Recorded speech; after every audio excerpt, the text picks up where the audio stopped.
SM Dasma, here we come. Welcome to our vlog.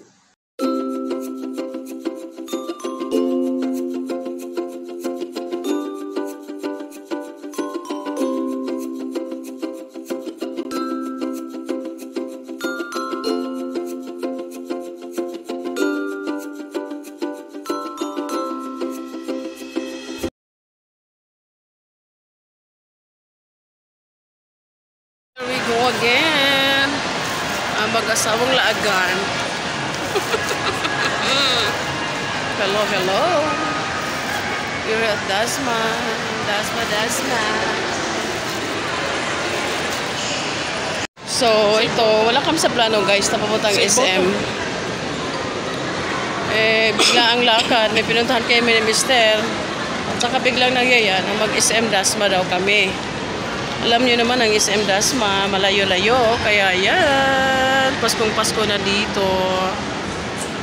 Oh my gosh.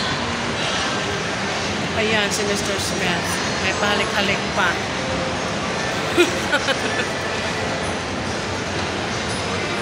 Agay!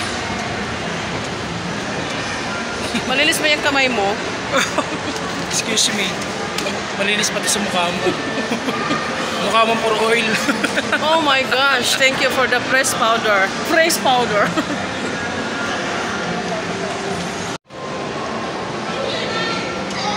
Ayan, lakad-lakad muna kami. Dami-dami ng mga stars dito.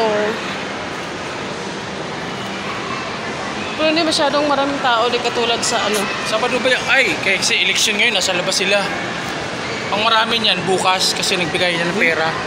Bawal yan. Bawal lumigay ngayon. Dapat bukas. Para ipabiling pilit para biko. Ay, wala election books. O wala ikaw campaign bukas, no? Hindi mo ba na-miss yung Wendy's? Yung yung magiging engineer ka. Gusto mo labs magiging engineer? Magiging engineer. Pasok ka sa Wendy's. Kasi yung ganun kaliit na plato ay pwede mo patungan ng salad na hanggang ganito. Engineer yun. Instant engineer. Diyan, saan ba tayo kakain sa Max? Max Alvarado. Busog na ako sa chicken eh. Sawang-sawa na tayo. 3 star. 3 star. Chowking na lang, marami kumakain. Buti ba ako maragkakulay dito? Chowking, Wendy's, Atenin, asa man eh? Diba pula? Pulang-pula na ako. Atenin shake.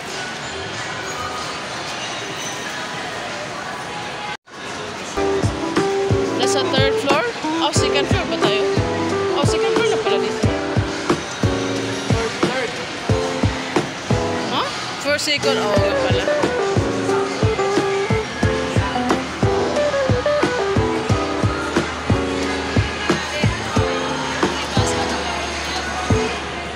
One eternity later. Ay, ayan! Na, sa Sindak. Pati ba naman mga burger? Nilagyan ng hungry for scare.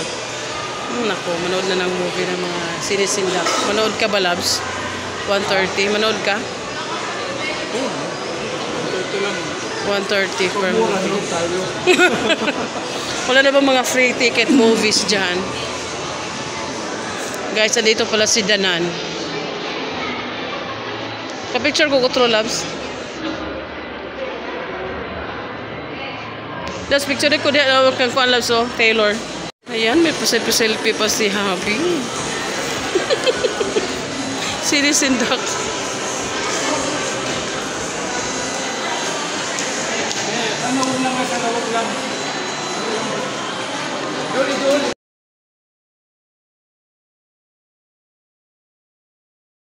Yan guys.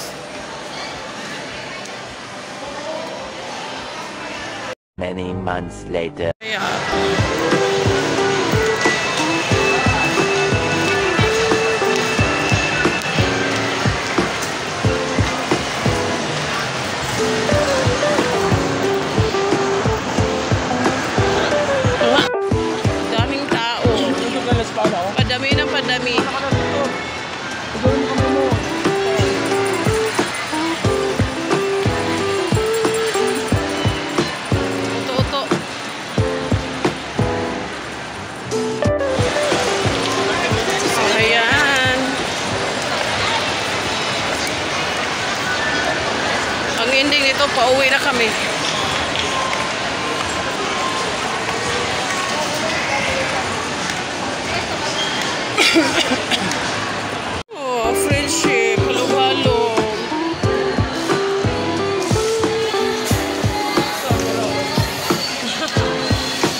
na kami.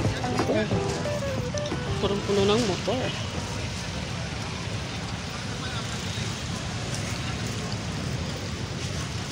Motor pa more. Hala, tanawa labso ang pasulod dire.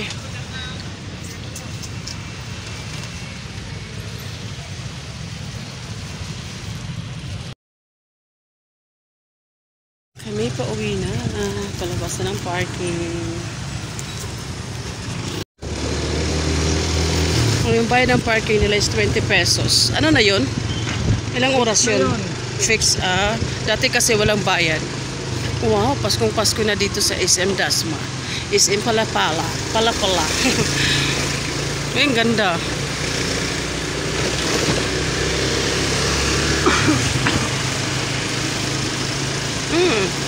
Ilang lights kayang naggastos nila nito? Christmas lights.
Grabe naman yung bulhot sa ano ay bus. Mahitapot sa mo ang mokha.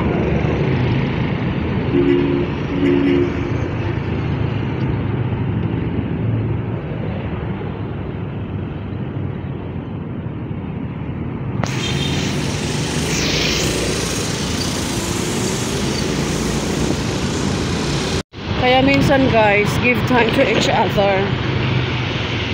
Banding-banding din pag may time. Kasi kahit matagal na kayo nagsama, banding-banding. Pwede naman magbanding kahit walang pera. May pera pala, konti lang. Pangit naman pagka parati na lang walang pera. Malapit na sana mag-go. Munti kami, ano pala, na-catch yung attention ng paano ba na-catch? Kasi biglang tumawag yung yung traffic enforcer. Pinatabi kami. Wala namin violation. Siyempre sabi ng asawa ko, ano problema sir? Sabi ng asawa ko. Parang ano problema? Sige, dito, tabi sir.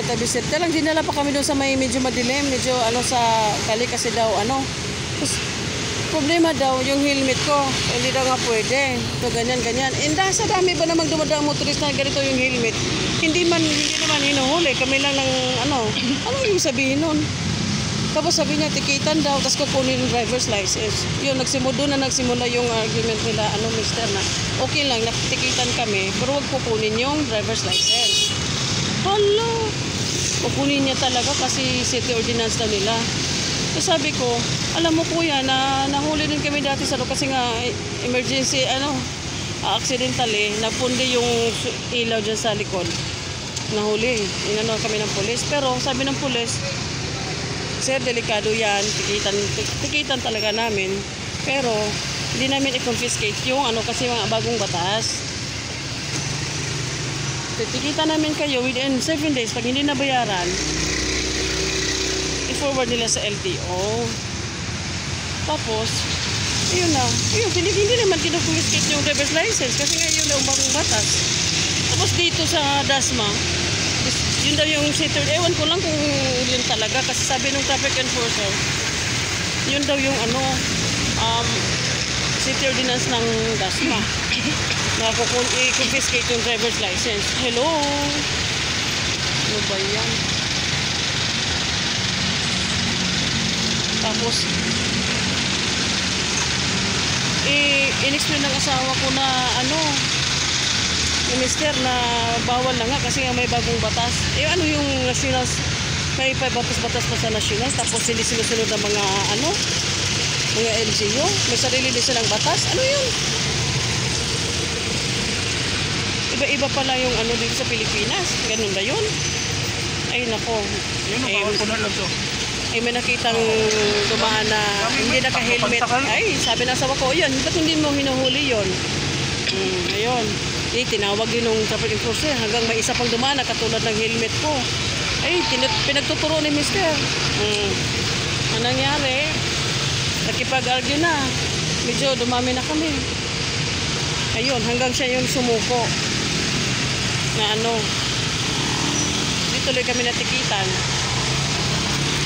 Actually, naintindihan namin yung traffic enforcer kasi sinusunod nila kung totoo. Yun ang city ordinance. Nako.